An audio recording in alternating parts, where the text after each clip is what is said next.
Albert Einstein ने एक बार कहा था, अगर आप एक मछली को उसकी पेड़ पर चढ़ने की एबिलिटी के आधार पर आंकोगे तो वो मछली पूरी जिंदगी यही सोचती रहेगी कि वह बेवकूफ है। पर क्या यही नहीं हो रहा है हमारे करोड़ों स्टूडेंट्स के साथ? जरा सोचो, अगर सचिन तेंदुलकर जिसे क्रिकेट का भगवान कहा गया, उनसे जबरदस्ती IIT JEE का एग्जाम दिलवाया जाता, या फिर मार्क जकरबर्ग CEO एंड को फाउंडर ऑफ फेसबुक, उन्हें जबरदस्ती क्रिकेटर बनाया जाता, या फिर बॉलीवुड अभिनेता शाहरुख खान को एक्टिंग के बजाय UPSC करने के लिए बोल दिया जाता, क्या ये सभी लोग इतने सक्सेसफुल होते जितने आज हैं? शायद कभी नहीं। तो करोड़ों यंग माइंड्स और स्टूडेंट्स के साथ यही हमारा एजुकेशन सिस्टम नहीं कर रहा है। हम सिर्फ मछली को पेड़ पर चढ़ना नहीं सिखा रहे हैं, बल्कि उतरना भी सिखा रहे हैं, और फिर मीलों दौड़ना भी। हम मिलियंस ऑफ यंग माइंड्स को रोबोट और ज़ॉम्बीज बना रहे हैं। स्कूल्स क्लेम करती हैं कि वो स्टूडेंट्स को फ्यूचर के लिए प्रिपेयर कर रहे हैं, पर कितनी सच्चाई है इसमें? Let's think about this first. ये था कंप्यूटर आज से करीब 100 साल पहले, और ये है कंप्यूटर आज। Big changes, right? ये थी कार्स करीब 100 साल पहले, और ये है कार्स आज। Big changes, right? और they are revolutionized. Now look at this. ये थे क्लासरूम आज से 100 साल पहले, और ये है क्लासरूम आज। Literally nothing changed in a century.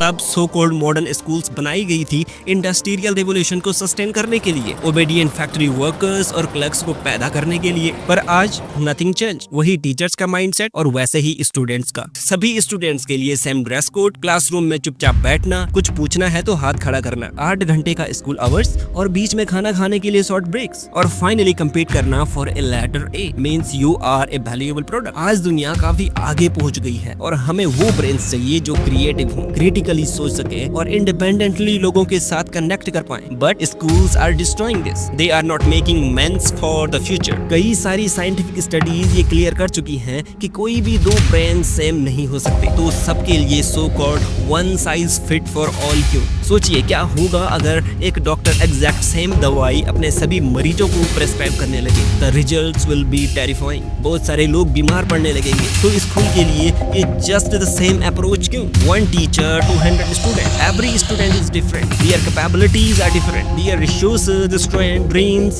and most importantly, their DNA is different. And this is why condition of schools and education is also tragic. खास तौर पर इंडिया जैसे देश में it's horrific. यही कारण है इंडिया जैसे देश में करोड़ों युवा ग्रेजुएट तो हैं, पर जॉब करने के लायक नहीं। तैयारी शुरू करी आप कितने साल के थे? सर उस समय हम 18 साल के थे। और अभी हम 30 साल के हो गए। 30 साल। पिछले 12 सालों में आपने अपनी जिंदगी में क्या किया? जिंदगी में सर पढ़ते गया, डिग्री लेते गया। मैंने 3 सब्जेक्ट में पोस्ट ग्रेजुएट किया, बीएड किया, सीटेट क्वालिफाइड है, नेट क्वालिफाइड। अगर वक्त के साथ सब कुछ बदल रहा है तो स्कूल्स और एजुकेशन सिस्टम क्यों नहीं?